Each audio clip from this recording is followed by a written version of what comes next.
முன்னொரு காலத்தில் செல்வபுரி என்ற அழகான நாட்டை மக்களை உயிராக நேசிக்கும் கருணை உள்ளம் கொண்ட ஒரு மன்னன் ஆண்டு வந்தார். அந்த மன்னனின் மனைவி மிகவும் அழகான ராணி. ஆனால் அவள் சொகுசான வாழ்க்கையை விரும்புபவள். பஞ்சு மெத்தை மீது உறங்கினாலும் அவளுக்கு தினமும் தூக்கம் வரவே இல்லை. இதை கண்ட மன்னன் மிகவும் கவலைப்பட்டார். மந்திரிகளிடம் ஆலோசனை செய்து உயர்தரமான மெத்தைகளை வரவழைத்தார்.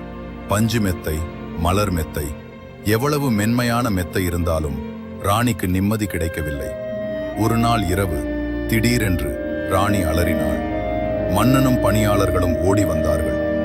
என்ன ஆயிற்று என்று மன்னன் கேட்டார். என் முதுகில் ஏதோ குத்துகிறது என்று ராணி வேதனையுடன் சொன்னாள். உடனே மெத்தையை பிரித்து பார்த்தபோது அதன் உள்ளே ஒரு தலைமுடி இருந்தது. இது ஒரு சிறிய தவறு என்று மன்னன் கூறினார். நாளை இப்படி சம்பவம் நடக்காது, இன்று மட்டும் பொறுத்துக்கொள் என்று கேட்டார். ஆனால் ராணி கேட்கவில்லை.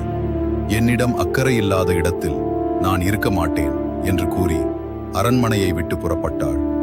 கடல் வழியாக பயணம் செய்தபோது ஒரு கொடிய புயல் தாக்கியது. கப்பல் சிதறி அனைவரும் கடலில் மூழ்கினர். ராணி மட்டும் ஒரு மரத்துண்டை பிடித்து உயிர் தப்பினாள். காலை விடிந்தபோது அவள் ஒரு சிறிய கிராமத்தை அடைந்தாள். ஒரு மூதாட்டி அவளுக்கு உணவும் இடமும் கொடுத்தாள். ராணி அங்கே தங்கி வேலை செய்ய ஆரம்பித்தாள். அருகில் உள்ள ஊரில் ஒரு புதிய அரண்மனை கட்டப்பட்டது. அனைவரும் வேலைக்கு வர வேண்டும் என்று அந்த நாட்டின் அரசர் உத்தரவிட்டார்.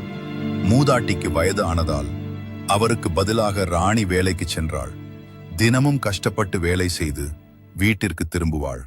கிடைத்த உணவை சாப்பிட்டு கிழிந்த பாயில் கூட அயர்ந்து உறங்கினாள். ஆனால் இந்த முறையில் அவளுக்கு ஆழ்ந்த நிம்மதியான தூக்கம் கிடைத்தது. சில நாட்கள் கழித்து அரண்மனை வேலை முடிந்தது. அதை திறக்க அந்த நாட்டின் ராஜா வந்தார். வேலை செய்த அனைவருக்கும் பரிசுகள் வழங்கப்பட்டன. ராணியும் வரிசையில் நின்றாள். அவளை பார்த்த ராஜா அதிர்ச்சியுடன் அவளை அடையாளம் கண்டார். அவள் தனது சகோதரி என்று அறிந்தார். நீ எப்படி இங்கே வந்தாய் என்று கேட்டார். ராணி தன் கதையை முழுவதும் கூறினாள்.